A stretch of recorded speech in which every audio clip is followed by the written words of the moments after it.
Hello दोस्तों, तो कैसे हैं आप लोग। आई होप कि आप लोग सब अच्छे से होंगे और पढ़ाई करते होंगे। आज के इस वीडियो में हम लोग शुरू करने जा रहे हैं क्लास 12th का पार्ट 2 इंडेफिनिट इंटीग्रेशन।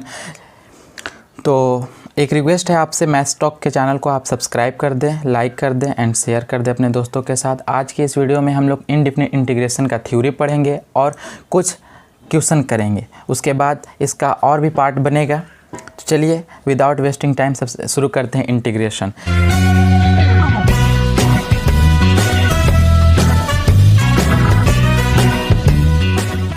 देखिए, इंटीग्रेशन पढ़ने से पहले आपको डिफरेंशिएशन पढ़ना आना चाहिए और डिफरेंशिएशन के बारे में आपको नॉलेज होना चाहिए कि डिफरेंशिएशन क्या होता है।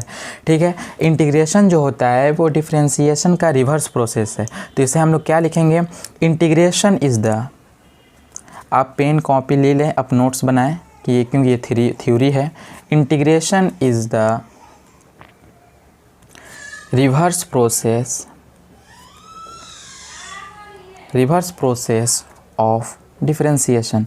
इंटीग्रेशन जो है वो डिफरेंशिएशन का रिवर्स प्रोसेस है। जिस तरीके से, जैसे हम लोग कैसे इसे समझेंगे, रिवर्स प्रोसेस है। जब ये कह दिया गया डिफिनेशन में कि इंटीग्रेशन हमारा रिवर्स प्रोसेस ऑफ डिफरेंशिएशन है, तो उसे मानना है। जैसे कि अगर कोई कहे कि साइन एक्स का जो डीसी होता है यानी कि डिफरेंशिएशन होता है वो कॉस एक्स है, तो कॉस एक्स का जो इंटीग्रेशन होगा वो साइन एक्स होगा। इस तरीके से हम लोग समझ सकते हैं। जो भी हो, जैसे e to the power x का differentiation e to the power x होता है, तो e to the power x का इंटीग्रेशन भी क्या होगा, e to the power x होगा। सपोज दैट मानते हैं, सपोज दैट कि अगर हम लोग एक फंक्शन मानते हैं, सपोज दैट कि अगर हम लोग माने कोई एक फंक्शन डिफरेंशिएशन, जिसका differentiation, suppose that differentiation of कोई एक फंक्शन मान लेते हैं x का g ऑफ x। ठीक है दोस्तों, g ऑफ x माने उसका जो डिफरेंशिएशन है वो कुछ आएगा। कोई भी फंक्शन, जैसे sin x को हम लोग डिफरेंशिएट किए, इसको g ऑफ x माने तो ये cos x आया, तो cos x को हम लोग क्या करते हैं, f ऑफ x मान लेते हैं। ठीक है, कोई भी फंक्शन है, अगर किसी भी रैंडम फंक्शन को हम लोग को अगर मानना रहता है तो हम लोग g of x and f of x मानते हैं। तो इसको हम लोग लिख कैसे सकते हैं कि g ऑफ x का डिफरेंशिएशन f ऑफ x है, तो हम लोग ऐसे लिखेंगे कि g ऑफ x का डेरिवेटिव अपॉन में dx, x के रिस्पेक्ट में, ये हमारा क्या आया, ये हमारा f ऑफ x है। तो हम लोग कह सकते हैं, अब देखिए इंटीग्रेशन यहाँ से शुरू हो रहा है, then we can say that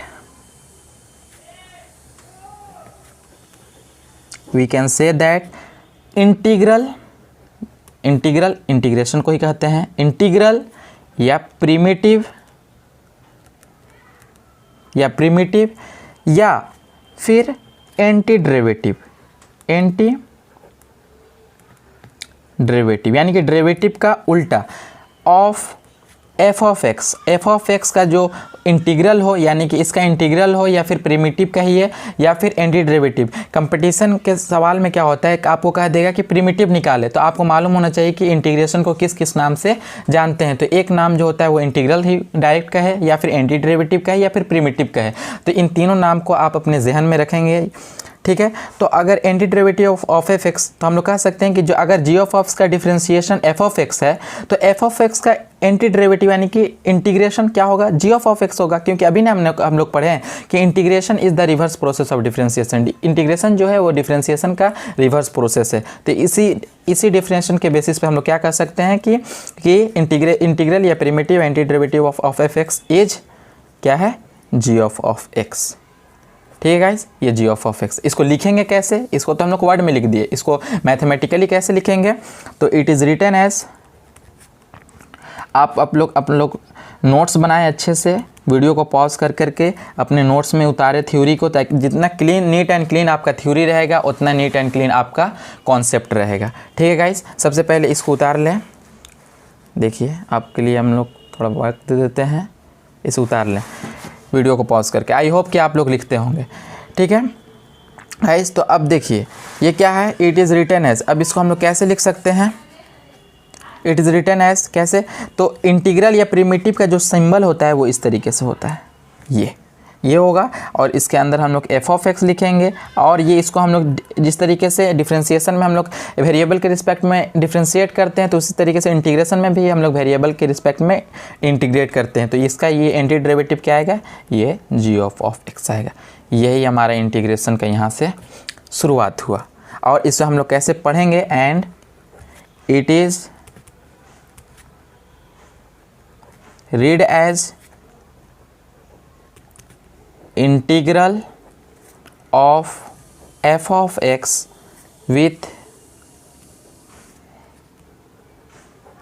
respect to x is equal to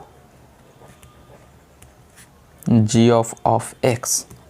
यानी कि इसको पढ़ेंगे कैसे कि integral of x with respect to x is equal to g of x. ठीक है गाइस, यहाँ पर जो सिंबल है, सिंबल के बारे में थोड़ा सा नॉलेज ले लेते हैं। सिंबल हियर द सिंबल जो है ये सिंबल, इस सिंबल को हम लोग बोलते हैं integral, is called integral.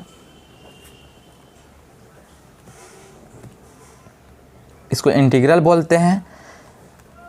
F of x is called, यहाँ जो एफ ऑफ एक्स है ये, इसको हम लोग क्या बोलेंगे, इसको तो इंटीग्रल बोलेंगे, इसको हम लोग क्या बोलेंगे, इंटीग्रैंड बोलते हैं। इसको क्या बोलते हैं गाइस, इसको बोलते हैं इंटीग्रैंड। ये सारे नाम आपको याद होने चाहिए। ये इंटीग्रैंड है, ये इंटीग्रल है। ठीक है गाइस दोस्तों, और उसके बाद x जो है यहाँ पर, x यहाँ पर हम लोग को बोलते हैं, इसको x इज़ कॉल्ड, यहाँ पर x जो होता है वो वेरिएबल होता है जिसके रिस्पेक्ट में हम लोग इंटीग्रेट करते हैं। और यहाँ पर dx जो होता है ये हमको डिनोट्स करता है क्या, dx denotes integration with respect to x। क्या डिनोट करता है, integration with respect to x. यहाँ हम लोग ओवरऑल लिख सकते हैं, अगर इस तरीके से अगर लिखा हुआ है कहीं पर, ये एफ ऑफ एक्स है, ये डी ऑफ एक्स है, सॉरी डी एक्स है, is equal to g of x है। तो ये जो हमारा होगा, ये जो इसको हम लोग क्या कहेंगे, ये जो हमारा होगा ये इसको बोलते हैं इंटीग्रल, जैसा कि ऊपर मैंने लिखा है ये इंटीग्रल है। ठीक है, और इसको हम लोग बोलेंगे क्या, इंटीग्रैंड, इसको बोलेंगे इंटीग्रैंड, और ये हमारा वेरिएबल ऑफ इंटीग्रेशन। ठीक है गाइस, यानी कि integration with respect to, integration with respect to WERT लिखते हैं शॉर्ट में, विथ रिस्पेक्ट टू एक्स। और ये जो आया, ये जो हुआ हमारा, ये हमारा क्या हुआ, इसी को बोलते हैं प्रीमिटिव, या फिर इंटीग्रल, या फिर एंटी डेरिवेटिव। ये हुआ आपका इंटीग्रेशन का इंट्रोडक्शन। ठीक है गाइस, ये क्या था आपका इंटीग्रेशन का इंट्रोडक्शन। आई होप कि आप इसको वीडियो को पॉज करके आप अपने नोटबुक में इसे लिख लें, क्योंकि ये थ्योरी है। जब तक आपके पास थ्योरी नीट एंड क्लीन नहीं होगा तब तक आपसे सवाल नहीं बनेगा। किसी भी सवाल को बनाने के लिए आपको कॉन्सेप्ट की सख्त ज़रूरत है। अगर कॉन्सेप्ट ही नहीं है आपके पास तो आप सवाल कैसे अटैम्प्ट करेंगे। आपको कॉन्सेप्ट मालूम होना चाहिए कि सवाल, कोई भी सवाल, जैसे इंटीग्रेशन है तो इंटीग्रेशन क्या है, तो यहाँ पर मैंने सारा इसकी थ्योरी को लिख दिया कि इंटीग्रेशन होता क्या है। आप वीडियो को पॉज करके इसे अच्छे तरीके से अपने नोटबुक में उतार लें। आई होप कि आप उतार रहे होंगे। ठीक है गाइस, तो देखते हैं नेक्स्ट कॉन्सेप्ट। ये था इंटीग्रेशन का इंट्रोडक्शन। अब देखते हैं नेक्स्ट कॉन्सेप्ट को।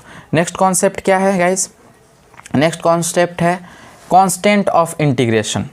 यानी कि इंटीग्रेशन में, इनडिफिनिट इंटीग्रेशन में हम लोग कांस्टेंट की बात करते हैं, क्योंकि इंडिफिनिट इंटीग्रेशन में जो उसका कर्व होता है उसका कोई लिमिट नहीं होता है कहाँ से कहाँ तक है। लेकिन इसके आगे वाला जो चैप्टर में पढ़ेंगे हम लोग डेफिनेट इंटीग्रेशन में, उसमें कांस्टेंट हट जाता है। तो देखिए कांस्टेंट ऑफ इंटीग्रेशन क्या है कि माने कि कोई फंक्शन है, लेट कोई फंक्शन हमने माना क्या, जी ऑफ एक्स प्लस सी, इसमें एक कांस्टेंट टर्म है। इसका डिफ्रेंसिएशन जो है वो हमारा क्या आया, कोई एक फंक्शन आया एफ ऑफ एक्स। ठीक है, तो अब हम लोग क्या, अगर इसका डिफ्रेंसिएशन एफ ऑफ एक्स आया तो एफ ऑफ एक्स का एंटी डेरिवेटिव है ना। इसका डेरिवेटिव अगर एफ ऑफ एक्स है तो एफ ऑफ एक्स का एंटी डेरिवेटिव क्या होगा, ये होगा। तो इसीलिए हम लोग क्या कह सकते हैं कि एफ ऑफ एक्स का जो इंटीग्रेशन होगा यानी कि इंटीग्रल होगा, ये हमारा क्या होगा, ये हमारा जी ऑफ एक्स होगा प्लस सी। यहाँ पर हम लोग डी एक्स के रिस्पेक्ट में ये कर देंगे, ये होगा, है ना गाइस। तो इसको आल्सो इस तरीके से भी हम लोग लिख सकते हैं, कैसे कि integration f of x into d of x is equal to, यहाँ पर क्या लिख सकते हैं, यहाँ पर एक फंक्शन और है जो कि जी ऑफ एक्स है, which is different, which is different of f of x, यानी कि एफ ऑफ एक्स से वो अलग है ना। ये जो फंक्शन आएगा जी ऑफ एक्स वो बिल्कुल अलग होगा, ठीक है गाइस। जिस तरीके से आपको अगर थोड़ा सा भी बेसिक ऑफ फिजिक्स में अगर आपने पढ़ा होगा, थोड़ा सा भी पढ़ा होगा कि इंटीग्रेशन कैसे सॉल्व करते हैं, क्योंकि आपको फिजिक्स में जितने भी फार्मूले हैं प्रूफ करने के लिए, क्वेश्चन बहुत सारे ऐसे बनाने के लिए आपको बेसिक्स इंटीग्रेशन की नॉलेज अगर है तो देखिए इस तरीके से। अगर एक हम सवाल एज्यूम करें कि हमारा 2x इंटू डी एक्स अगर ये फंक्शन है तो इसका इंटीग्रेशन क्या होगा, 2 into x to the power 2 upon में 2। आगे फार्मूला जब हम बता देंगे तो इसका एक्सप्लेनेशन करेंगे, क्योंकि एक फार्मूला होता है कि integration of x to the power n into d x, तो ये क्या होता है x to the power n plus 1 upon में n प्लस 1, ये हमारा फार्मूला होता है। आगे हम लोग बेसिक जब फार्मूला पढ़ेंगे तो उसमें ये सब फार्मूला मैं लिखवा दूंगा आपको, ठीक है गाइस। तो इसमें हम लोग क्या देखें कि ये 2 कैंसिल हुआ, यहाँ पर प्लस सी क्यों आएगा, क्योंकि ये इनडिफिनिट इंटीग्रेशन है, ठीक है गाइस। देखते हैं अगला, अगर हम लोग के कोई साइन एक्स का इंटीग्रेशन पूछे तो साइन एक्स का इंटीग्रेशन क्या होता है, कॉस एक्स प्लस सी। यहाँ पर हम लोग कांस्टेंट ऑफ इंटीग्रेशन लगाना नहीं भूलेंगे, अगर कांस्टेंट ऑफ इंटीग्रेशन छोड़ देंगे तो हमारा क्या होगा कि ये डिफिनिट, ये फिर ये हमारा मार्क्स काटेगा, क्योंकि इनडिफिनिट की जब सवाल है यानी कि लिमिट अगर सवाल में नहीं है तो उसमें कांस्टेंट ऑफ इंटीग्रेशन लगाना है। तो कांस्टेंट ऑफ इंटीग्रेशन पढ़ाने का मकसद ये था कि इसको आप अपने जहन में रखें, कांस्टेंट ऑफ इंटीग्रेशन की भी वैल्यू है, तो आप इसे अपने कॉपी में उतार लें। चलिए ठीक है, तो आगे बढ़ते हैं नेक्स्ट कॉन्सेप्ट की तरफ। नेक्स्ट कॉन्सेप्ट हमारा क्या है, ज्योमेट्रिकल सिग्निफिकेंस बोलिए या फिर ज्योमेट्रिकल इंटरप्रिटेशन बोलिए, इंटरप्रिटेशन का मतलब मीनिंग होता है, यानी कि मीनिंग, यानी कि ज्योमेट्रिकल मीनिंग क्या है इसका, इनडिफिनिट इंटीग्रेशन का ज्योमेट्रिकल मीनिंग क्या है। अगर कोई भी फंक्शन एफ ऑफ एक्स दिया हुआ है या डी ऑफ एक्स दिया हुआ है गाइस, सॉरी दिया हुआ है, तो ये क्या रिप्रेजेंट करता है, रिप्रेजेंट्स करता है ये, ऐसे अगर कोई फंक्शन में दिया हुआ है तो ये रिप्रेजेंट्स करता है क्या, रिप्रेजेंट्स फैमिली ऑफ कर्व्स। क्या रिप्रेजेंट करता है, family of curves whose slope of tangent यानी कि dy बाई डी एक्स को हम लोग स्लोप ऑफ टेंजेंट बोलते हैं, ये आप बेसिक्स डिफ्रेंसिएशन में पढ़े होंगे। इज एफ ऑफ एक्स, ये क्या होता है, एफ ऑफ एक्स होता है। ये क्या रिप्रेजेंट करता है, अगर ये दिया हुआ है तो ये रिप्रेजेंट करता है कि represents family of curves, family of curves को रिप्रेजेंट करता है जिसका स्लोप जो होता है वो क्या होता है, टेंजेंट होता है फंक्शन के ऊपर। फंक्शन जो होगा उसका जो ग्राफ होगा उस पर टेंजेंट अगर लेंगे तो वो हमारा फंक्शन आएगा। जैसे कि सपोज दैट एक एग्जांपल हम कंसिडर करते हैं कि हम लोग 2x इंटू डी एक्स लिए, ठीक है गाइस, 2x लिए, तो ये हमारा इसका डिफ्रेंसिएशन क्या, इंटीग्रेशन क्या होता है, ऊपर मैंने बनाया था, तो ये होता है एक्स स्क्वायर प्लस सी, एक्स स्क्वायर प्लस सी आया। तो अगर इसका ग्राफ हम खींचेंगे एक्स स्क्वायर प्लस सी का, तो देखिए एक्स स्क्वायर का जो ग्राफ होता है वो क्वाड्रेटिक है, तो इस तरीके से ग्राफ होगा इसका।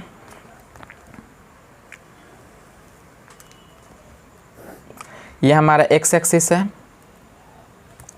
ये हमारा वाई एक्सिस है। ज्योमेट्रिकल मीनिंग हम लोग इसका समझ रहे हैं।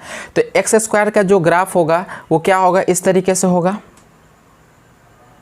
देखिए गाइस, थोड़ा सा ख़राब भी बन जाए तो आप समझ लीजिएगा, क्योंकि मैं पेन से बना रहा हूँ।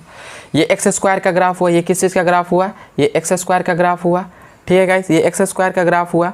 अब देखिए ये एक्स स्क्वायर का ग्राफ हुआ, y equal to x square लिख सकते हैं इसको, एक्स स्क्वायर का ग्राफ हुआ ये, तो ये एक्स स्क्वायर का ग्राफ हुआ। लेकिन अगर इसमें c यानी कांस्टेंट अगर जुड़ा हुआ है तो इस c का अगर वैल्यू चेंज होगा तो ये ग्राफ का भी वैल्यू चेंज होगा। अगर c का वैल्यू यहाँ पर 1 लेंगे तो c का वैल्यू अगर 1 लेंगे तो ग्राफ यहाँ से यहाँ ड्रॉ होने लगेगा। देखिए गाइस, ग्राफ ऐसे जाने लगेगा, ये किस चीज़ का ग्राफ हो जाएगा, y is equal to x square plus c हो रहा है। अगर c का वैल्यू 2 लेंगे तो ग्राफ और ऊपर जाएगा, ठीक है गाइस। अगर c का वैल्यू नेगेटिव में लेने लगे, अगर -1 ग्राफ ले लिए तो c का वैल्यू तो ग्राफ इस तरीके से जाने लगेगा।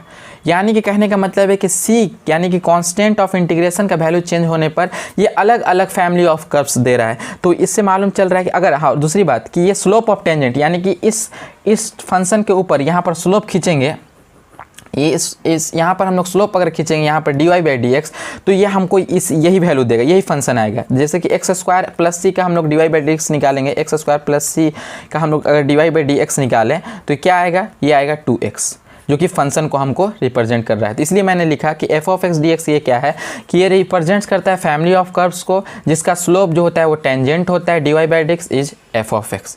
आई होप कि आपको ये क्लियर होगा। देख रहे हैं यहाँ से हमको क्या मिल रहा है, एक फंक्शन मिल गया y स्क्वायर प्लस 0 लिए तो y is equal to x square plus 1, y is equal to x square minus 1। आप बहुत सारा फंक्शन यहाँ से लिख सकते हैं। तो यहाँ से क्या मालूम चल रहा है, ये सब क्या है, फैमिली ऑफ कर्व्स,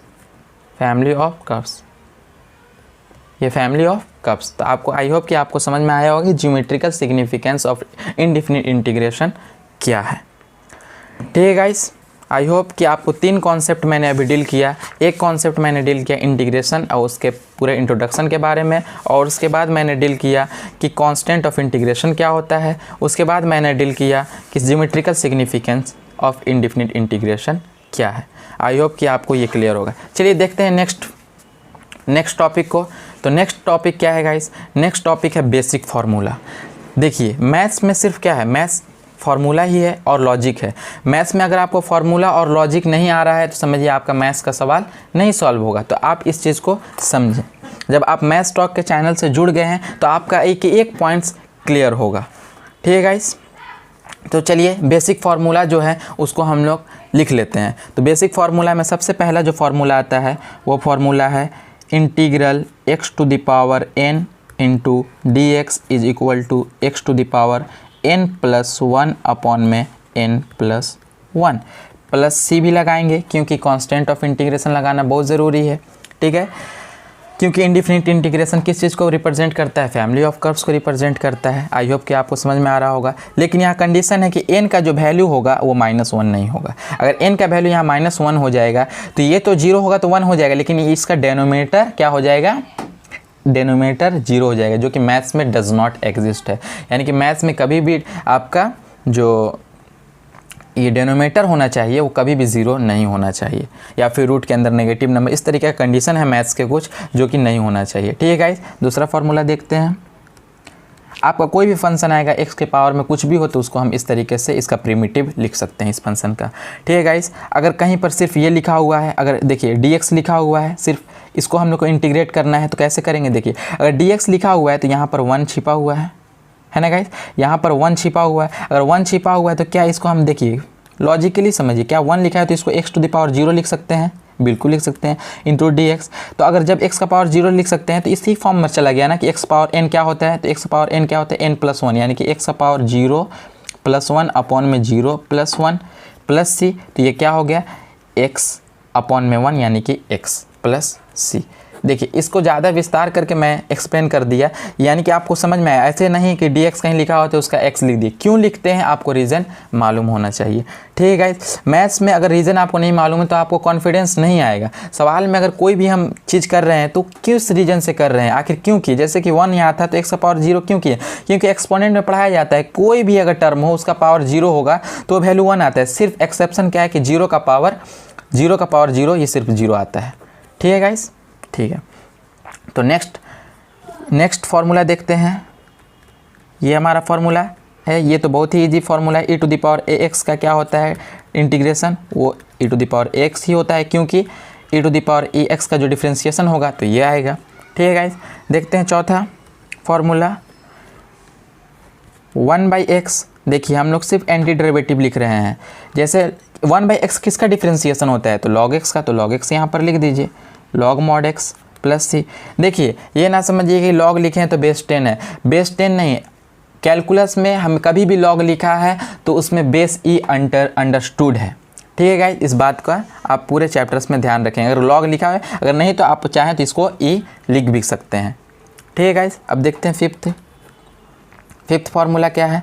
फिफ्थ वाला है कि अगर a to the power ax into d x हो तो इसका फॉर्मूला क्या होता है, तो a to the power ax का डिफ्रेंसिएशन जो होता था a to the power ax into log a होता था, तो वहाँ पर डिवाइड होता था, तो यहाँ पर क्या, वहाँ पर मल्टीप्लाई होता था, तो यहाँ पर क्या होगा, ये डिवाइड हो जाएगा। देखिए ई यहाँ पर अंडरस्टूड है, मैं कभी कभी भूल जाऊँ तो आप समझ लीजिए कि ई अंडरस्टूड है वहाँ पर। ठीक है, नेक्स्ट देखते हैं 6th नंबर। आपसे अगर पूछा जाए कि cos x का क्या होगा, cos x into d x, यानी कि cos x का इंटीग्रेशन क्या होगा, तो cos x किसका डिफ्रेंसिएशन होता है, तो ये sin x का होता है, तो sin x प्लस सी। ठीक है, एंटी डेरिवेटिव है ये, इसमें कोई आपको कन्फ्यूज़न की ज़रूरत नहीं, बहुत ही इजी चैप्टर है ये। कोई भी चैप्टर इजी होगा, आप थ्योरी अच्छे से पढ़े उसको, कोई भी चैप्टर आपका इजी होगा। अब देखिए ये sin x है, sin x into d x, तो अब बताइए sin x किसका डिफ्रेंसिएशन होता है, तो माइनस cos x का होता है, क्योंकि cos x का जो डिफ्रेंसिएशन होता है माइनस sin x होता है, तो sin x को माइनस को इधर ट्रांसफ़र कर देंगे, ये हो जाएगा प्लस सी। उसके बाद 8 नंबर देखते हैं, 7 हुआ ना, हाँ 8th नंबर देखते हैं। इंटीग्रेशन अगर आपसे कोई पूछे sec square x into d x, तो अब बताइए सेक स्क्वायर एक्स किसका डिफ्रेंसिएशन होता है, आपको याद होगा ये tan x का होता है, tan x प्लस सी। उसके बाद 9th में देखिए,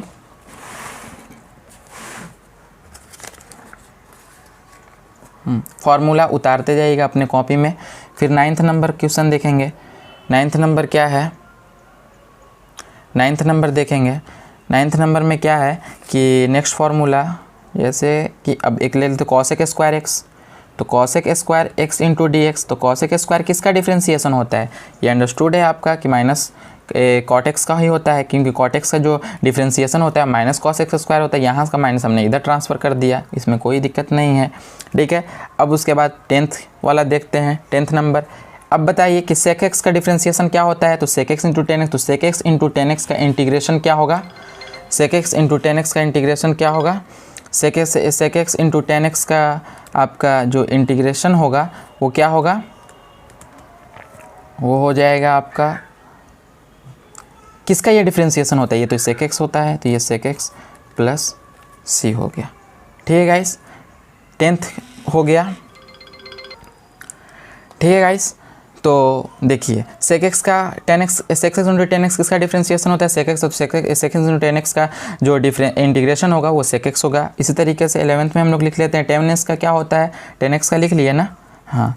तो देखिए अगला देखिए, तो उसके बाद एक और छूट रहा है इसमें, क्या, cos x into sec x, cos x into cot x किसका होता है guys, cos x into tan x किसका होता है, माइनस cos x का होता है। आई होप कि आपको बहुत अच्छे से समझ में आता होगा, सारे फार्मूले को आप लोग लिखते होंगे। और उसके बाद आपको डिफ्रेंसिएशन में बताया गया होगा कि साइन इनवर्स एक्स का डिफ्रेंसिएशन क्या होता है, कॉस इनवर्स एक्स का डिफ्रेंसिएशन क्या होता है, तो उसको भी लिख लेते हैं। जैसे साइन इनवर्स एक्स का जो डिफ्रेंसिएशन होता है, साइन इनवर्स एक्स का जो वो डिफ्रेंसिएशन होता है वो क्या होता है, 1 में under root 1 minus x square होता है। अगर साइन इनवर्स एक्स का डिफ्रेंसिएशन ये हो रहा है तो इसका इंटीग्रेशन ये होगा, तो इसको लिख लेते हैं। इसको याद होना चाहिए क्योंकि आपको ये सवाल में फास्ट करेगा। ये हो गया 1 minus x square into d x, तो इस किसका डिफ्रेंसिएशन है, ये साइन इनवर्स एक्स, तो उसका इंटीग्रेशन क्या होगा, ये होगा। आई होप कि आप लोग लिखते होंगे इसको अच्छे से गाइज, आप नोट करें क्योंकि ये बहुत ही इम्पॉर्टेंट फार्मूला है। मैं थोड़ा पानी पी लेता हूँ।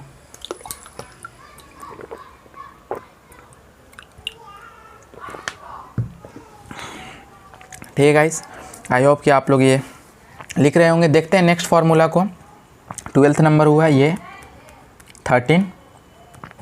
अब देखिए इस तरीके जितने भी ट्रिग्नोमेट्री के इन्वर्स ट्रिग्नोमेट्री का डिफरेंशिएशन लिखवाया गया, आप सारे को लिख लीजिए कि -1 अपॉन में under root 1 minus x square, ये किसका होता है बताइए, आप खुद बताएं। ये होता है कॉस इन्वर्स एक्स प्लस सी। उसके बाद 14 नंबर 1 अपॉन में 1 प्लस एक्स स्क्वायर, बताइए किसका डिफ्रेंशिएशन होता है, ये गुड, ये tan इन्वर्स एक्स का होता है। नेक्स्ट बताइए ये -1/1 + x² किसका डिफ्रेंशिएशन होता है बोलिए जी, ये किसका होता है ये माइनस नहीं, अगर यहाँ माइनस लगा दिए तो यहाँ माइनस नहीं लगाएंगे। cot इनवर्स x + c का होता है, प्लस c का डिफ्रेंशिएशन ये होता है। नेक्स्ट देखते हैं 16 नंबर। तो अब हमारा सेक इनवर्स का बच गया, तो सेक इनवर्स का क्या होता है 1/में mod x √ x² - 1 × dx। तो इसका जो हमारा होता है ये क्या होता है सेक इनवर्स x + c। एक और बच गया है मेरा, एक और। ठीक है गाइस, देखते हैं, सॉरी फॉर इनकन्वीनियंस, वीडियो थोड़ा रुक गया था। ठीक है, एक लास्ट हम लोग देखते हैं, हम लोग ने कहाँ तक देखा था, ये 16 तक देखा था, यानी कि सेक इनवर्स x का डिफरेंशिएशन होता है, ये दिस होता है, तो इसका इंटीग्रेशन ये होगा। अब एक लास्ट बच गया था, वो क्या था, एक 17 नंबर क्या बच गया था, integration -1/में mod x √ x² - 1 × dx। ये किसका होता है, तो ये होता है cosec इन्वर्स x + c। ठीक है, इसका होता है cosec इन्वर्स x + c का होता है। थोड़ा वीडियो में प्रॉब्लम आ रहा है गाइस, आप इसे देख लेंगे, सही हो जाएगा। ठीक है गाइस, अब नेक्स्ट कुछ और भी एक है पॉइंट, वो कुछ ज़्यादा हार्ड नहीं है, बस नॉर्मल सा आपको मालूम होना चाहिए, ताकि जब भी आप करें तो उसमें किसी तरीके का कोई परेशानी ना हो। ठीक है गाइस, तो देखिए वो क्या है कि अगर कोई भी इंटीग्रैंड में कोई भी कांस्टेंट टर्म है तो उसे हम लोग बाहर निकाल देते हैं। ठीक है गाइस, इसे हम लोग क्या करते हैं, बाहर निकाल देते हैं। और उसके बाद dx का मैंने यहाँ पर बताया है कि dx का इंटीग्रेशन क्या होता है, x होता है, तो यहाँ पर हम लोग kx लिख देंगे, यानी कि kx लिख देंगे। और उसके बाद एक और नोट कर लीजिए बात कि अगर कोई भी आपसे जीरो का इंटीग्रेशन पूछे, यानी कि x, यानी कि ये 19 नंबर, अगर कोई जीरो का आपको जीरो dx बताइए, तो जीरो भी एक कांस्टेंट टर्म है, तो इसका इंटीग्रेशन क्या आएगा, एक कांस्टेंट आएगा। ठीक है गाइस, जीरो आएगा, यानी कि जीरो से जब मल्टीप्लाई कर देंगे, जीरो को x से मल्टीप्लाई करेंगे, जीरो x से, तो ये जीरो ही आ जाएगा, जो कि कांस्टेंट टर्म है। ठीक है गाइस, एक मेन इम्पॉर्टेंट पॉइंट यहाँ पर आपको नोट करने लायक है, सबसे इम्पॉर्टेंट, इसको मैं यहाँ पर लिख दे रहा हूँ, स्पेस नहीं है, नेक्स्ट पेज में दूसरा कॉन्सेप्ट है, यहाँ पर लिख दे रहा हूँ यहाँ पर लिख दे रहा हूँ कि ऑल ऑफ दिस फार्मूला, जितने भी ये फार्मूला हैं तब भी एप्लीकेबल हैं जब x को हम लोग क्या करें, किसी लीनियर फंक्शन से हम लोग रिप्लेस कर दें। Applicable when x is replaced by ax + b। लेकिन यानी कि लीनियर फंक्शन से जब हम लोग इसको रिप्लेस कर देंगे, लेकिन कभी ये फॉरगेट मत कीजिए, बट डू नॉट फॉरगेट, लिख दे रहा हूँ, आप अपने कॉपी में ये नोट करके लिख लें, but do not forget to divide by a से डिवाइड करने के लिए आप कभी भूलेंगे नहीं।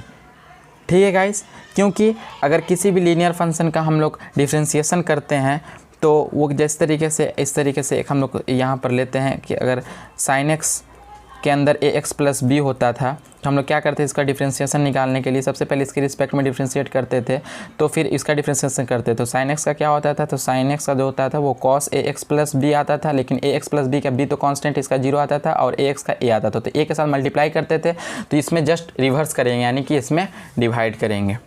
आई होप कि आपको ये बेसिक फार्मूला सारे क्लियर हो गए होंगे एंड समझ में आ गए होंगे, आप इसे अपने कॉपी में उतार लें। मैं कोशिश करूँगा कि ये सारे चीज़ें आपको PDF में डिस्क्रिप्शन में दे दूँ, ताकि आप अच्छे से आसानी से आप उसको लिख सकें। ठीक है गाइस, तो देखते हैं नेक्स्ट कॉन्सेप्ट को। देखिए नेक्स्ट कॉन्सेप्ट में क्या है गाइस, नेक्स्ट कॉन्सेप्ट है, थोड़ा वीडियो में थोड़ा ब्राइटनेस आ रहा है गाइस।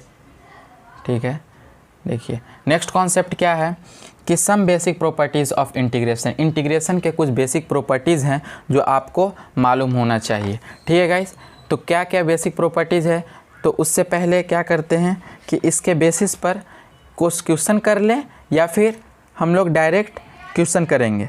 तो चलिए हम लोग एक ही बार क्वेश्चन करेंगे, लेकिन इससे पहले अगर एग्ज़ाम्पल से आप समझना चाहें इस कॉन्सेप्ट को, जिस तरीके से इस एग्ज़ाम्पल से अगर आपको समझना है कि ये कॉन्सेप्ट जो बताया मैंने इस पीछे वाले पेज पर, कि यानी कि ये कॉन्सेप्ट को अगर समझना है तो एक सवाल मैं बना दे रहा हूँ यहाँ पर। देखिए एक सवाल अगर लेते हैं कि अगर कोई भी इंटीग्रेशन दिया हुआ है sin √3x + 7, इसको हम लोग को इंटीग्रेट करना है तो कैसे करेंगे? तो सिंपली क्या करेंगे, देख रहे हैं कि ये x + b का फॉर्म का यानी कि लीनियर फॉर्म का है। ठीक है, अगर लीनियर फॉर्म का है, ये लीनियर फॉर्म का है, ये लीनियर फॉर्म का है, तो क्या करेंगे, तो x को अगर इससे रिप्लेस कर दे तो तभी ये फार्मूला एप्लीकेबल है। sin x का इंटीग्रेशन क्या होता है, ये तो cos x होता है, तो यहाँ पर लिख देंगे √3x + 7। ठीक है गाइस, लेकिन do not forget to divide by a, यानी कि ए का वैल्यू जो है √3 है, √3 से डिवाइड करना नहीं भूलेंगे और कांस्टेंट ऑफ इंटीग्रेशन नहीं लगाना भूलेंगे। गाइस ये बेसिक प्रॉपर्टीज़ पढ़ने के बाद हम लोग जम कर सवाल करेंगे, बहुत सारा सवाल करेंगे, जिससे आपका जो आपका जो कॉन्सेप्ट है वो बिल्कुल क्रिस्टल क्लियर होगा। मैंने सवाल लिख कर लाया है, देखिए ये सब सारे सवाल को हम लोग करेंगे, जिससे आपका बेसिक्स जो है वो बहुत अच्छे से क्लियर हो जाएगा। ठीक है गाइज, और आपसे रिक्वेस्ट है कि जितने भी मैंने इंटीग्रेशन के इंट्रोडक्शन दिए, बेसिक कांस्टेंट ऑफ इंटीग्रेशन पढ़ा है, ज्योमेट्रिकल मीनिंग पढ़ा है एंड बेसिक फार्मूला पढ़ा रहे हैं, और कुछ इंटीग्रेशन के प्रॉपर्टी हैं, तो उस प्रॉपर्टी को आप अच्छे तरीके से याद रखें। तो पहला प्रॉपर्टी क्या है, चलिए देखते हैं। फर्स्ट प्रॉपर्टी क्या है कि अगर किसी भी फंक्शन का हम लोग किसी फंक्शन को इंटीग्रेट किए, ठीक है, ये फंक्शन को इंटीग्रेट किए और उसके बाद डिफ्रेंशिएट कर दिए, पहले इंटीग्रेट किए उसके बाद डिफ्रेंशिएट कर दें, तो वही सेम फंक्शन बन जाएगा। ये तो ऐसे ही क्लियर है, जैसे कि अगर किसी फंक्शन, ये फंक्शन है हमारा 2x, मैंने किया है अभी बहुत बार, तो ये 2x, ये 2x आया और फिर इसी को हम लोग डिफ्रेंशिएट भी कर दिए, तो ये जो फंक्शन था 2x वो 2x ही रह जाएगा। जैसे करिए, इसको इंटीग्रेट कीजिए, तो इसका इंटीग्रेशन क्या आया था, ये आया था x² + c, ये आएगा इंटीग्रेशन, और फिर इसको डिफ्रेंशिएट कर दीजिए, तो x² का डिफ्रेंशिएशन 2x और c का जो डिफ्रेंशिएशन होगा 0 हो जाएगा। तो देख रहे हैं गाइस, इस प्रॉपर्टी से आपको क्या समझ में आया कि किसी भी फंक्शन को इंटीग्रेट किया और फिर डिफ्रेंशिएट कर दिए, तो फिर वही वापस से हम लोग फंक्शन लिख सकते हैं। ठीक है गाइस, तो ये सब प्रॉपर्टी से आपको क्या होगा, आप फास्ट बनेंगे सॉल्यूशन में, तो इस प्रॉपर्टी को आप याद रखेंगे। या फिर अगर कोई पहले डिफ्रेंशिएट किए और फिर इंटीग्रेट किए तो फिर वही फंक्शन रहता है। जैसे कि इस फंक्शन को हम लोग डिफ्रेंशिएट कर दिए, ये हमारा सिंबल है डिफ्रेंशिएशन का। इस फंक्शन, किसी फंक्शन को अगर डिफ्रेंशिएट करना है तो उसको लिखना है, तो कैसे लिखेंगे, तो f' भी लिख सकते हैं। तो ये डिफ्रेंशिएट किए और फिर इंटीग्रेट किए तो फिर वही अब वापस से फंक्शन आ जाएगा। लेकिन यहाँ पर एक चीज़ है, कांस्टेंट ऑफ इंटीग्रेशन को नहीं छोड़ेंगे। ठीक है गाइस, ये एक ही बार नहीं, जैसे कि यहाँ पर आगे फर्दर भी हम लोग इसको प्रॉपर्टी को बढ़ा सकते हैं। क्या कि अगर यहाँ पर एक सिंगल डेरिवेटिव था, तो कि अगर डबल डेरिवेटिव होगा तो एक डेरिवेटिव यहाँ से ख़त्म हो जाएगा, यानी कि एक डेरिवेटिव यहाँ से निकल जाएगा और फिर एक डेरिवेटिव का, सॉरी यहाँ पे इंटीग्रेशन नहीं रहेगा, एक डेरिवेटिव निकल जाएगा यहाँ से और प्लस c बचेगा। ठीक है, इसी तरीके से होते रहेगा, यानी कि and so on. I hope कि आपको ये क्लियर हो रहा होगा। मैं थोड़ा दबा कर पेन लिखता हूँ, जिससे आपको पेज में थोड़ा रफनेस दिख रहा है। सॉरी फॉर द इनकन्वीनियंस, लेकिन आपको थ्योरी जो है वो बहुत ही परफेक्ट मिल रहा है। आप इस थ्योरी को अपने नोटबुक में लिखेंगे, वो एग्ज़ाम किसी भी एग्ज़ाम हो, आपका CBSE का एग्ज़ाम हो या फिर बिहार बोर्ड का हो या किसी भी स्टेट बोर्ड का हो, कोई भी सवाल आपका इस चैप्टर के रिलेटेड आएगा तो कोई भी सवाल आपसे छूटेगा नहीं। आई होप कि आपको ये समझ में आ रहा होगा। ठीक है गाइस, तो देखते हैं अगला प्रॉपर्टी देखते हैं। अगर कोई भी कांस्टेंट, ये तो अभी डिस्कस कर दिए हैं, अगर फंक्शन के साथ वो मल्टीप्लाई में है तो उसे हम लोग डायरेक्ट कांस्टेंट को हम लोग क्या कर सकते हैं, वो उस कांस्टेंट को हम लोग बाहर निकाल दें। आप ज़रूर इसे अपने नोटबुक में लिखेंगे। ठीक है गाइस, क्योंकि ये बहुत ही इंपॉर्टेंट थ्योरी है। उसके बाद बहुत ही इंपॉर्टेंट थ्योरी देखिए, अगर कोई भी फंक्शन, दो फंक्शन अगर एडिशन में हो या सब्ट्रैक्शन में हो, 2 हो या 3 हो कोई भी फंक्शन हो, मैंने दो ही फंक्शन यहाँ पर एज्यूम किया है, कोई भी फंक्शन हो, अगर वो एडिशन में हो या सब्ट्रैक्शन में हो, उसका इंटीग्रेशन करना है, तो जिस तरीके से डिफरेंशिएशन में डिस्ट्रीब्यूट हो जाता है हर एक ये एडिशन और सब्ट्रैक्शन के ऊपर, over addition subtraction differentiation distributed, तो उसी तरीके से इंटीग्रेशन में भी यहाँ पर हम लोग डिस्ट्रीब्यूट करते हैं। क्या करते हैं कि सबसे पहले एफ ऑफ एक्स को आप डी एक्स के रिस्पेक्ट में इंटीग्रेट कर लीजिए, फिर या प्लस और माइनस का जो साइन है वो दे दीजिए, और फिर अलग अलग यानी कि जी ऑफ एक्स दोनों को अलग अलग इंटीग्रेट कर सकते हैं। ठीक है गाइस, लेकिन यहाँ पर एक एक्सेप्शन है प्रॉपर्टी में, इसको बढ़ा देता हूँ मैं, कि अगर दो फंक्शन प्रोडक्ट में है, यानी कि एक जी ऑफ एक्स है एक एफ ऑफ एक्स, दोनों प्रोडक्ट में है, तो ये नहीं कीजिएगा, ऐसा ना कर दीजिएगा कि हम लोग सबसे पहले f of x into d of x कर दे और ये फिर g of x into d of x कर दे, ये नहीं होगा। इस तरीके के फॉर्म को भी हम लोग पढ़ेंगे अगले वीडियो या अगले टॉपिक जब डिस्कस करेंगे इस। ठीक है गाइस, देखते हैं, सॉरी फॉर इनकन्वीनियंस, वीडियो थोड़ा रुक गया था। ठीक है, एक लास्ट हम लोग देखते हैं, हम लोग ने कहाँ तक देखा था, ये 16 तक देखा था, यानी कि सेकंड इनवर्स एक्स का डिफरेंशिएशन होता है, ये दिस होता है, तो इसका इंटीग्रेशन ये होगा। अब एक लास्ट बच गया था, वो क्या था, एक 17 नंबर क्या बच गया था,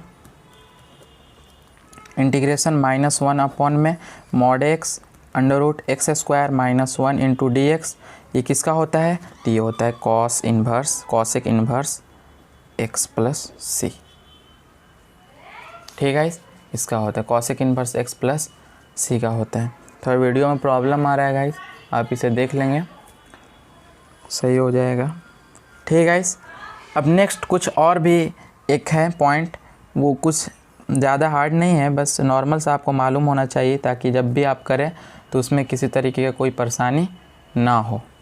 ठीक है गाइस, तो देखिए वो क्या है कि अगर कोई भी इंटीग्रैंड में कोई भी कांस्टेंट टर्म है, तो उसे हम लोग बाहर निकाल देते हैं। ठीक है गाइस, इसे हम लोग क्या करते हैं, बाहर निकाल देते हैं, और उसके बाद dx का मैंने यहाँ पर बताया है कि dx का इंटीग्रेशन क्या होता है, x होता है, तो यहाँ पर हम लोग kx लिख देंगे, यानी कि kx लिख देंगे।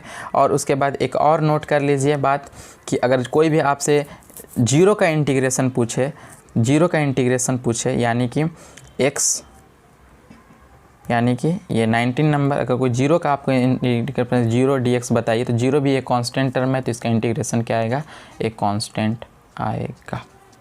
ठीक है गाइस, जीरो आएगा, यानी कि जीरो से जब मल्टीप्लाई कर देंगे, जीरो को x से मल्टीप्लाई करेंगे, जीरो x से, तो ये जीरो ही आ जाएगा, जो कि कांस्टेंट टर्म है।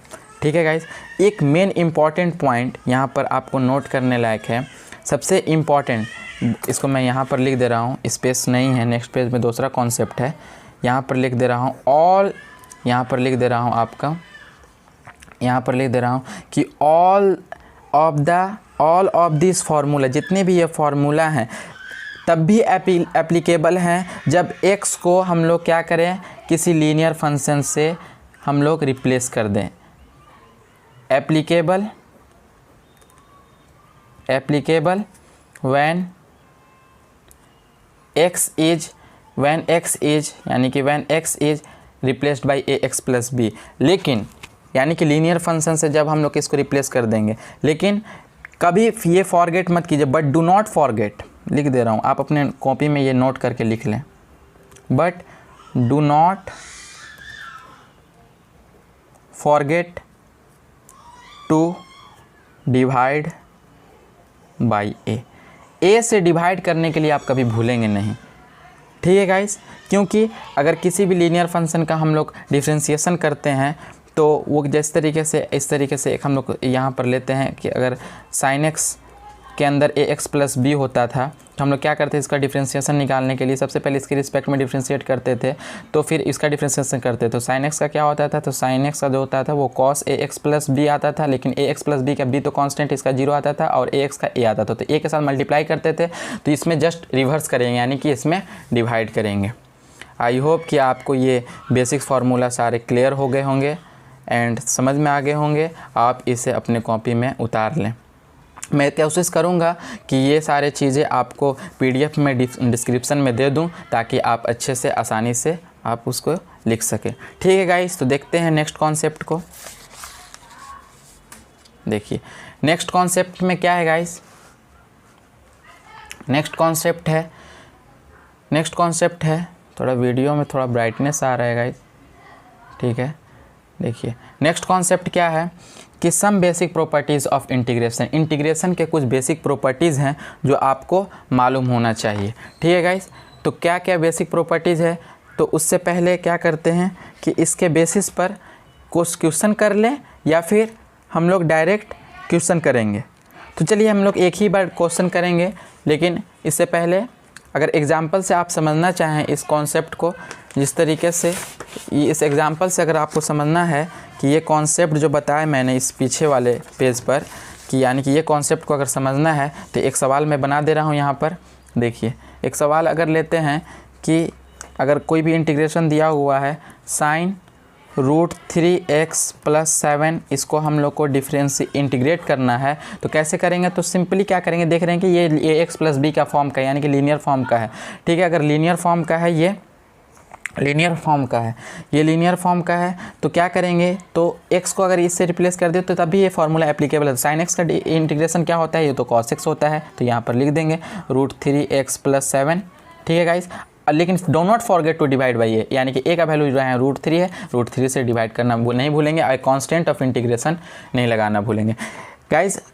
ये बेसिक प्रॉपर्टीज़ पढ़ने के बाद हम लोग जमकर सवाल करेंगे, बहुत सारा सवाल करेंगे, जिससे आपका जो आपका जो कॉन्सेप्ट है वो बिल्कुल क्रिस्टल क्लियर होगा। मैंने सवाल लिख कर लाया है, देखिए ये सब सारे सवाल को हम लोग करेंगे, जिससे आपका बेसिक्स जो है वो बहुत अच्छे से क्लियर हो जाएगा, ठीक है गाइज। और आपसे रिक्वेस्ट है कि जितने भी मैंने इंटीग्रेशन के इंट्रोडक्शन दिए, बेसिक कॉन्स्टेंट ऑफ इंटीग्रेशन पढ़ा है, ज्योमेट्रिकल मीनिंग पढ़ा है, एंड बेसिक फार्मूला पढ़ा रहे हैं, और कुछ इंटीग्रेशन के प्रॉपर्टी हैं, तो उस प्रॉपर्टी को आप अच्छे तरीके से याद रखें। तो पहला प्रॉपर्टी क्या है, चलिए देखते हैं।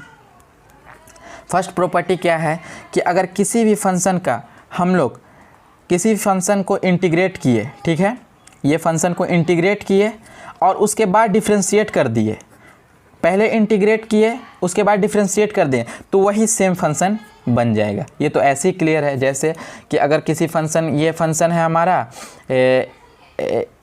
2x, मैंने किया है अभी बहुत बार, तो ये 2x, ये 2x आया और फिर इसी को हम लोग डिफ्रेंशिएट भी कर दिए, तो ये जो फंक्शन था 2x वो 2x ही रह जाएगा। जैसे करिए, इसको इंटीग्रेट कीजिए, तो इसका इंटीग्रेशन क्या आया था, ये आया था x² + c, ये आएगा इंटीग्रेशन, और फिर इसको डिफ्रेंशिएट कर दीजिए, तो x² का डिफ्रेंशिएशन 2x और c का जो डिफ्रेंशिएशन होगा 0 हो जाएगा।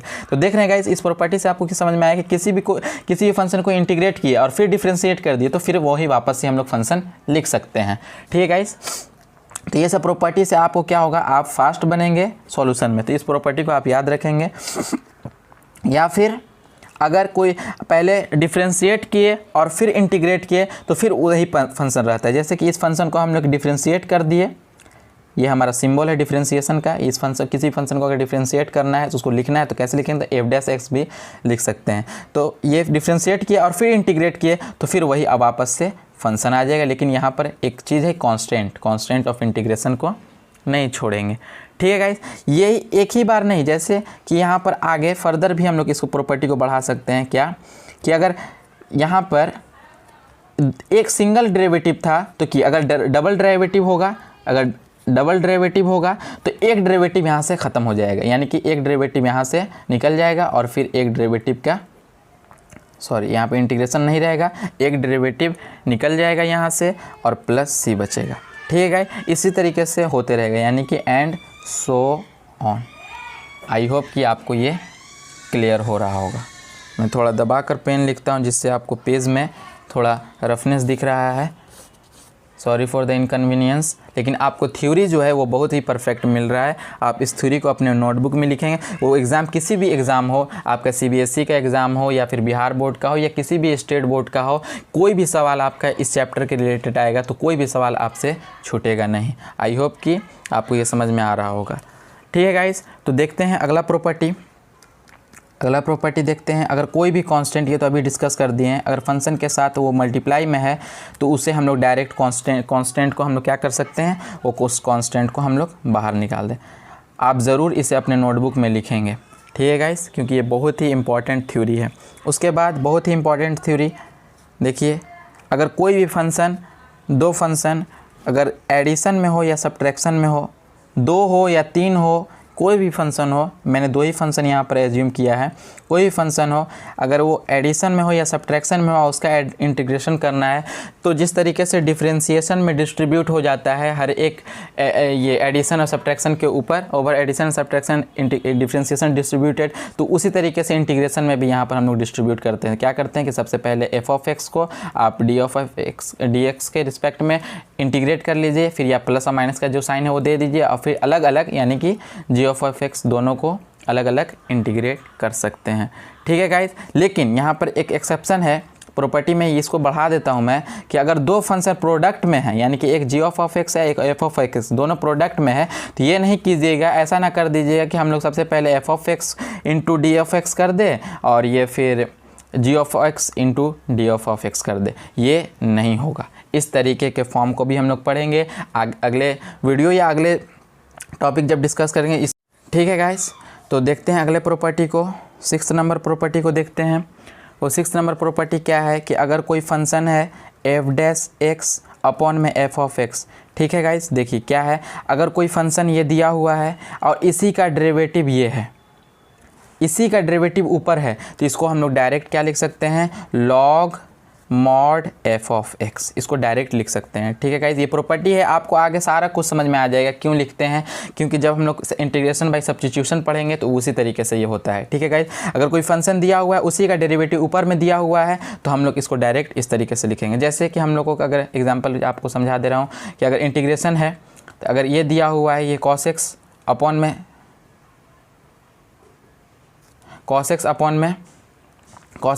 में sine x into d x, तो यहाँ पर दिख रहा है आपको कि साइन एक्स का डिफ्रेंसिएशन कॉस एक्स होता है, तो इसको हम लोग डायरेक्टली क्या लिख सकते हैं, l n mod cos x plus c. जैसा कि मैंने यहाँ पर लिखा गाइस कि ये जो साइन एक्स का डी सी वो कॉस एक्स है, तो इसीलिए डायरेक्ट हम लोग ये प्रॉपर्टी का यूज करके हम लोग इस प्रॉपर्टी को अभी याद कर लीजिएगा आप, जब हम लोग इंटीग्रेशन बाय सब्स्टिट्यूशन पढ़ेंगे तो उसमें आपको इसका प्रूफ भी मिल जाएगा। ठीक है गाइस, चलिए तो फिर नेक्स्ट प्रॉपर्टी को देखते हैं। ये सब प्रॉपर्टी है, ये आप याद रखेंगे तो आप फास्टली काम करेंगे। आई होप कि आप लोग सब राइट डाउन कर रहे होंगे। देखिए एक प्रॉपर्टी है कि अगर कोई फंक्शन है उसका होल पावर जो है वो n है और उसी के बगल में उसी का डेरिवेटिव दिया हुआ, उसी फंक्शन का डेरिवेटिव दिया है, तो इसको भी हम लोग याद कर देंगे। ये क्या होता है कि एफ एक्स का पावर होल पावर को हम लोग क्या करते हैं, ऐड करते हैं, यानी कि n+1 अपॉन में n+1 इंटू प्लस सी, ये होता है। ये सब प्रॉपर्टी है, आप अपने नोटबुक में लिखें, आपको सारा कुछ समझ में आ जाएगा कि ये प्रॉपर्टी का कब यूज होता है। ठीक है, नेक्स्ट प्रॉपर्टी लिखते हैं। नेक्स्ट प्रॉपर्टी क्या है कि अगर कोई फंक्शन है, अगर एफ डेक्स एक्स उसका फंक्शन का ऊपर लिखा हुआ है और नीचे में वो रूट के अंदर है, ये एफ ऑफ एक्स है, तो हम लोग इसको भी क्या लिखते हैं, 2 रूट एफ ऑफ एक्स, ये प्रॉपर्टी है, प्लस सी, ये प्रॉपर्टी है। ठीक है, ये सारे प्रॉपर्टी का प्रूफ आपको मिल जाएगा। आप अगले नेक्स्ट वीडियो में जब हम सब्स्टिट्यूशन पढ़ा देंगे तो सब्स्टिट्यूशन के बाद इस जितने भी प्रॉपर्टी है सारे प्रॉपर्टी का आपको प्रूफ मिल जाएगा। तो अभी आपको जैसे मैं लिखवा रहा हूँ वैसे अपने नोटबुक में लिख दें। एक लास्ट प्रॉपर्टी है जो कि वो आपको मैं डिस्कस कर दिया हूँ ऑलरेडी। इस तरीके से प्रॉपर्टी, जिस तरीके से अगर जैसे मैंने दो फंक्शन का एडिशन का हमने प्रॉपर्टी को डील किया था, जिस तरीके से यहाँ पर किया है मैंने कि एफ ऑफ एक्स और जी ऑफ एक्स जब दो कोई प्रॉपर्टी को जोड़ते हैं, दो फंक्शन अगर जुड़ा हुआ है तो इसको हम डायरेक्ट इंटीग्रल को हम लोग डिस्ट्रीब्यूट कर सकते हैं। लेकिन दो से अधिक भी हो, यानी कि दो से ज़्यादा भी हो, जिस तरीके से यहाँ पर मैं लिख दे रहा हूँ फंक्शन अगर f1x, ठीक है गाइज, प्लस माइनस हो, f2 of x plus minus हो, इसी तरीके से चलते चलते fn ऑफ एक्स हो। ठीक है गाइज, और इसका इंटीग्रल करना हो, इस सभी का इंटीग्रल करना हो तो कैसे करेंगे, तो बस इसको क्या करेंगे, ये इंटीग्रल साइन को सारे फंक्शन के ओवर हम लोग डिस्ट्रीब्यूट कर देंगे। इसमें कोई किसी तरह का कोई टेंशन नहीं है, आप इसमें डिस्ट्रीब्यूट कर सकते हैं। लेकिन ध्यान रहे कि ये प्रोडक्ट में नहीं हो सकता है, सिर्फ होगा तो ये किस में होगा, सिर्फ आपका ये सम एंड सब्ट्रैक्शन में होगा। ठीक है गाइज, तो इसको हम लोग कैसे लिख सकते हैं, F of 1x dx plus integral f2x dx and so on, इसी तरीके से आपका fn(x) dx तक हो जाएगा। ये था हमारा प्रॉपर्टी ऑफ, कुछ बेसिक प्रॉपर्टी जो आपको याद होना चाहिए, क्योंकि इंटीग्रेशन का सवाल इससे आपका बहुत फास्टली बनेगा। चलिए, तो ये था प्रॉपर्टीज़ ऑफ इंटीग्रेशन मैंने पढ़ा और बेसिक फार्मूला मैंने पढ़ाया आपको, आपने पढ़ा। तो चलिए इसके बेसिस पर कुछ सम बेसिक सवाल भी कर लेते हैं। देखिए मैंने सम बेसिक्स क्वेश्चन लिख कर लाए हैं, तो आप क्वेश्चन को पहले अपने नोटबुक में उतार लें, उसके बाद देखेंगे प्रॉपर्टी का इस्तेमाल करके हम लोग इसको सॉल्व करेंगे। ठीक है गाइस, तो चलिए आई होप कि देखिए ये क्वेश्चन आप उतार लें। ठीक है गाइस, तो देखिए पहला सवाल क्या था। पहला सवाल यहाँ पर मैंने लिखा है ऑलरेडी। पहला सवाल ये है कि cos 2x into d x, ये इंटीग्रल। तो सॉल्यूशन करने का तरीका क्या है, सबसे पहले लिखेंगे सॉल्यूशन, उसके बाद यहाँ पर लिखेंगे गिवन, यानी कि दिया क्या है, तो गिवन दिया है integral cos 2x into d x. आप बिहार बोर्ड हो या कोई भी यूपी बोर्ड हो, किसी भी बोर्ड में अगर आप सवाल को इस तरीके से बनाएंगे तो आपका एक नंबर भी वो नहीं कटेगा। देखिए इसको मानेंगे सबसे पहले लेट, इस इंटीग्रल को आई बराबर दिस मान लेते हैं cos 2x into d x. ठीक है गाइस, इसको ये मान लिए। उसके बाद जैसे ही मैंने बताया था कि कोई भी जैसे cos x का फंक्शन है तो उसका इंटीग्रेशन हम लोग को मालूम है, लेकिन अंदर में जो है वो लीनियर फंक्शन है, 2x प्लस जीरो का फंक्शन है, यहाँ पर जीरो छिपा हुआ है। तो 2x अगर लिखा है तो क्या मैंने बताया था कि कोई भी लीनियर फंक्शन हो तो उससे हम लोग उसके कॉफिशिएंट ऑफ a से डिवाइड करना नहीं भूलेंगे। तो जैसा कि यहाँ पर हम लोग जानते हैं क्या कि अगर हमारा इंटीग्रल में cos x होता है, cos x का डी क्या होता है, तो होता है sin x। तो इस तरीके से लिख देने से सीबीएसई वाले में क्या होता है, वो लोग फुल मार्क्स देते हैं, ताकि टीचर को तो मालूम है कि सवाल कैसे बनेगा, लेकिन आपने कैसे बनाया है वो सारे चीज़ को आप लिख कर दिखा दें। ठीक है गाइस, इससे आपको नंबर एक भी नंबर नहीं कटेगा। तो इसको लिख लेते हैं, तो cos x का डी लिख देते हैं, तो क्या होता है sin 2x अपॉन में कॉफिशिएंट ऑफ x से डिवाइड करना ना भूले, ये प्लस सी। ये हमारा हुआ पहला। फिर नेक्स्ट दूसरा सवाल देखते हैं। ये देखिए नेक्स्ट कौन सा सवाल है, इंटीग्रल 3x² प्लस x ये है dx, इसको सॉल्व करना है। जैसे ही सवाल देखें कि एक फंक्शन ये है एक फंक्शन ये है, दोनों फंक्शन प्लस साइन से सेपरेट है, तो इसको क्या करेंगे, जब तुरंत प्रॉपर्टी के पास जाएंगे। देखिए मैंने ये पढ़ा है ना प्रॉपर्टी, कि अगर दो फंक्शन हो एफ ऑफ एक्स और g of x plus minus separate हो तो इंटीग्रल साइन क्या होता है, डिस्ट्रीब्यूट हो जाता है। तो इंटीग्रल साइन को इसके ऊपर डिस्ट्रीब्यूट कर दो। सबसे पहले क्या लिखेंगे, सॉल्यूशन गिवन क्या हमको दिया हुआ, integral 3x² plus x into d x. ठीक है गाइस, ये दिया है। उसके बाद सबसे पहले अपन मान लेंगे, फिर उसके बाद let i is equal to, ये सिस्टमेटिक तरीका है सवाल को बनाने का, नहीं तो आप जैसे चाहे आपकी मर्जी आप बना सकते हैं, ये डी एक्स। ठीक है, अब प्रॉपर्टी का इस्तेमाल करके हम लोग इंटीग्रल को प्लस या माइनस साइन के ओवर हम लोग डिस्ट्रीब्यूट कर देते हैं।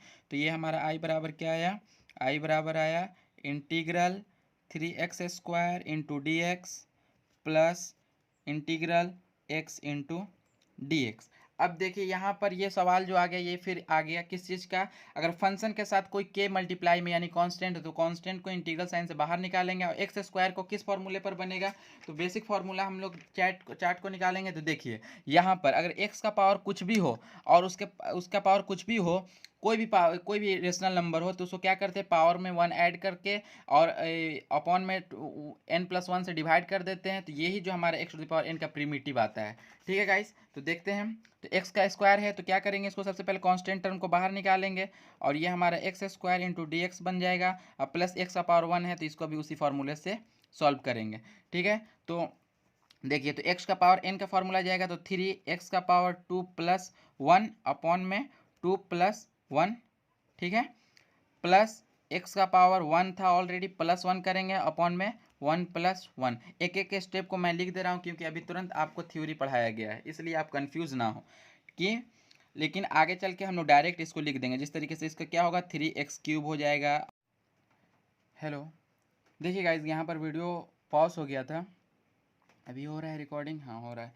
देखिए यहाँ पर मैंने किया था क्या, x³ अपॉन 3 x² अपॉन 2, ये 3 कैंसिल हुआ तो x³ x²/2 प्लस c। फिर देखते हैं, ये था हमारा इस सवाल का सॉल्यूशन। अब देखते हैं नेक्स्ट सवाल को।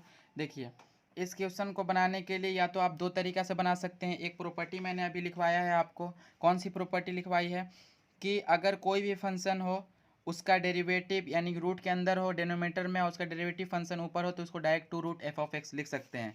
जिस तरीके से अगर एक्स का डिफ्रेंसिएशन निकाला जाए तो ये 1 आता है, तो इसको हम लोग डायरेक्ट आंसर अगर लिखना चाहें, सॉल्यूशन डायरेक्ट अगर लिखना चाहें तो हम लोग इंटीग्रल 1 अपॉन में root x into d x को हम लोग क्या लिख सकते हैं, इसको डायरेक्ट हम लोग क्या लिख सकते हैं, 2 रूट अंडर एक्स लिख सकते हैं डायरेक्ट, बिल्कुल इसमें कोई दिक्कत नहीं है, इसको डायरेक्ट हम लोग इसका आंसर लिख सकते हैं। लेकिन अगर फॉर्मूले से हिसाब से चले, ये तो था प्रॉपर्टी के अकॉर्डिंग, अगर फॉर्मूले तो सेकंड मेथड इसका देखिए, हाँ इसका सेकंड मेथड क्या है कि अगर हम लोग इस इंटीग्रल को क्या इस तरीके से लिख सकते हैं, 1 अपॉन में एक्स टू द पावर 1/2 लिख सकते हैं इंटू डी एक्स, बिल्कुल लिख सकते हैं। क्या इसको फिर हम पावर एक्सपोनेंट का प्रॉपर्टी लगाकर एक्स का पावर -1/2 लिख सकते हैं, बिल्कुल लिख सकते हैं। क्या अब ये सवाल हमारा x integral x to the power n into d x के फॉर्म पर चला गया, ये बिल्कुल चला गया। तो एक्स टू की पावर n की जगह पर क्या है, -1/2 है। तो इसमें क्या करते हैं हम लोग, एक्स के पावर में -1/2 में +1 करेंगे, अपॉन में -1/2 में +1 करेंगे, और उसके बाद प्लस सी लगा देंगे। तो ये हमारा इंटीग्रल साइन जैसे ही हटाएंगे हम लोग प्लस सी लगा देंगे। तो देखिए एक्स के पावर में 1 में से हाफ जाएगा तो क्या बचेगा, एक्स का पावर हाफ अपॉन में हाफ, ये बच जाएगा। ठीक है, तो एक्स का पावर हाफ अपॉन में हाफ बचा, तो ये क्या आ गया, देखिए हाफ ऊपर जाएगा तो 2 हो जाएगा, और एक्स का पावर हाफ को हम लोग ऑलरेडी फिर से क्या लिख सकते हैं, 2 रूट एक्स प्लस सी लिख सकते हैं। तो देखें ये प्रॉपर्टी का इस्तेमाल करके कितने जल्दी सवाल बन गया, देखते ही आपको सवाल बन जाएगा। लेकिन अगर आपको फार्मूले से जाना है तो आप फार्मूले से भी जा सकते हैं, लेकिन अगर ये सवाल आपको कंपटीशन में आएंगे तो आप ऐसे जाएंगे, लेकिन ये सवाल आपको कोई एग्ज़ाम में आया, रिटन एग्ज़ाम में आया है, तो आपको इस तरीके से बनाना होगा ताकि आपको वो फुल मार्क्स दे। ठीक है गाइज, तो देखते हैं फिर नेक्स्ट क्वेश्चन। नेक्स्ट क्वेश्चन क्या है, बहुत ही नेक्स्ट क्वेश्चन है, आप इसको अब ट्राई कीजिए, वीडियो को पॉज कीजिए और आप खुद ट्राई कीजिए। बहुत ही ईजी सवाल है, अभी मैंने दूसरे नंबर पर सवाल इसी तरीका किया है। x² - 2x + 3, आप सबसे पहले इसे ये ट्राई करें, उसके बाद देखें।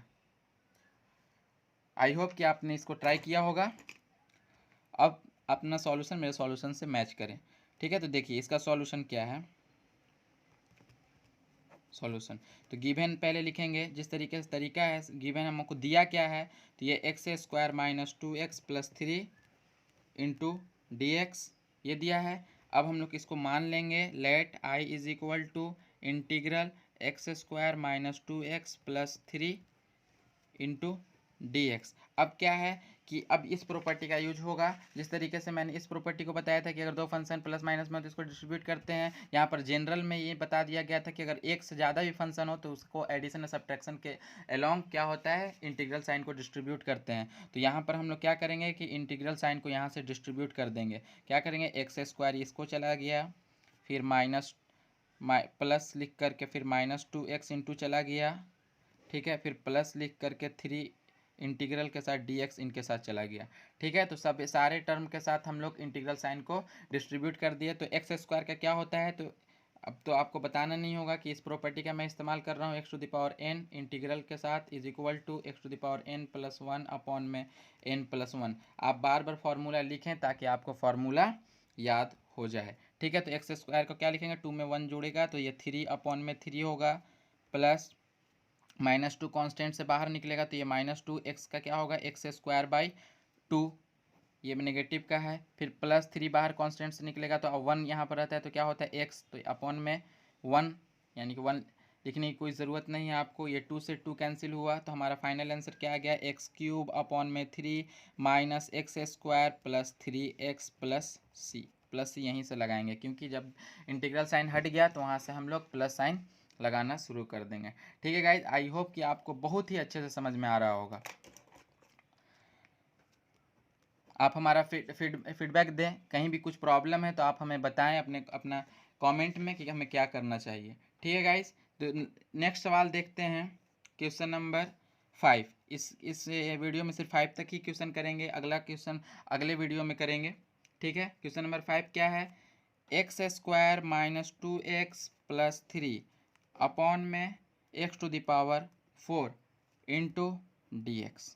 ठीक है। सबसे पहले इंटीग्रांट को देखिए, तो उसको देखिए क्या इसको हम लोग इंटीग्रेबल फॉर्म में ला सकते हैं या फिर हमारा किसी प्रॉपर्टी में ये जा रहा है, तब हम लोग उसको फर्दर सॉल्व करेंगे। तो सॉल्यूशन देखिए इसका, सॉल्यूशन गिवन हमको क्या दिया हुआ है, integral x square minus 2x plus 3 upon में x का पावर 4 इंटू डी एक्स, ये दिया हुआ है हमको।